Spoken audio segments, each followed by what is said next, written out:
বিকেলের ঝলমলে রোদ তখন নদীর পানিতে ঠিকরে পড়ছে। পদ্মার বুকে ছলাৎ ছলাৎ শব্দ তুলে এগিয়ে যাচ্ছে আমাদের ছোট্ট ইঞ্জিন নৌকাটি।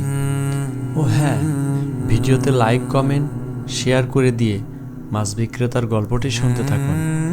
যা হোক, চারপাশের শান্ত পরিবেশের মাঝে নৌকায় আমার ঠিক পাশেই বসেছিলেন একজন মাছ বিক্রেতা। রোদে পোড়া তামাটে গায়ের রং, মুখে কাঁচা পাকা দাড়ি, নদীর হাওয়ায় শরীরটা জুড়িয়ে আসছিল। চুপচাপ বসে না থেকে কথার ছলে তাকে জিজ্ঞেস করলাম, ভাই, সারাদিন এই মাছ বেচাকেনা কেমন হয়? দিন শেষে আয় রোজগার দিয়ে সংসার চলে ঠিক মতো? আমার কথা শুনে সে মৃদু তৃপ্তির একটি হাসি দিলেন। সেই হাসিতে যেন পদ্মার ঢেউয়ের মতোই অনেক না বলা কথা লুকিয়েছিল। তিনি বলতে শুরু করলেন, বাবা, নদীর ঢেউ আর আমাদের গরিবের আয় দুটোই একই রকম, কোনো ঠিক ঠিকানা নাই। এই যে বিশাল নদী দেখছেন, এক বড় খামখেয়ালি নদী। যেদিন সে খুশি হয় দুহাত ভরে দেয়, সেদিন মনে হয় আমরাই রাজা। পকেটে কিছু কাঁচা টাকা আসে, ছেলে মেয়েদের জন্য বাজার থেকে মিষ্টি নিয়ে বাড়ি ফেরা যায়। কিন্তু যেদিন নদী খালি হাতে ফেরায়, সেদিন চুলায় হাড়ি ওঠানোর দায় হয়ে পড়ে।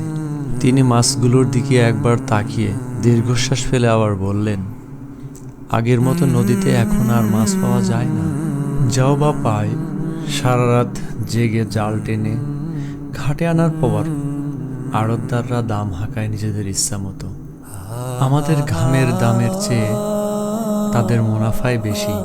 সারাদিন রোদে পুড়ে বৃষ্টিতে ভিজে দিন শেষে যে কয়টা টাকা হাতে পায়, তা দিয়ে আজকালকার এই বাজার দরের দিনে সংসার চালানো যে কতটা কষ্টের, তা কেবল আমরাই বুঝি। আমি মন দিয়ে তার কথাগুলো শুনছিলাম। মাছ বিক্রেতা একটু থেমে হালকা হেসে বললেন, তবুও কোনো আক্ষেপ নাই বাবা। দিন শেষে যখন বাড়ি ফিরে ছেলে মেয়েগুলোর মুখ দেখি, তখন নদীর সব ক্লান্তি ভুলে যায়। দিন এনে দিন খায় ঠিকই, কিন্তু হালাল রুজিতে আল্লাহ যে বরকত দিয়েছে তাতে আমি খুশি। কারো কাছে তো হাত পাততে হচ্ছে না, এই বা কম কিসে। পরবর্তী ভিডিও পেতে পেজটি ফলো দিয়ে রাখুন।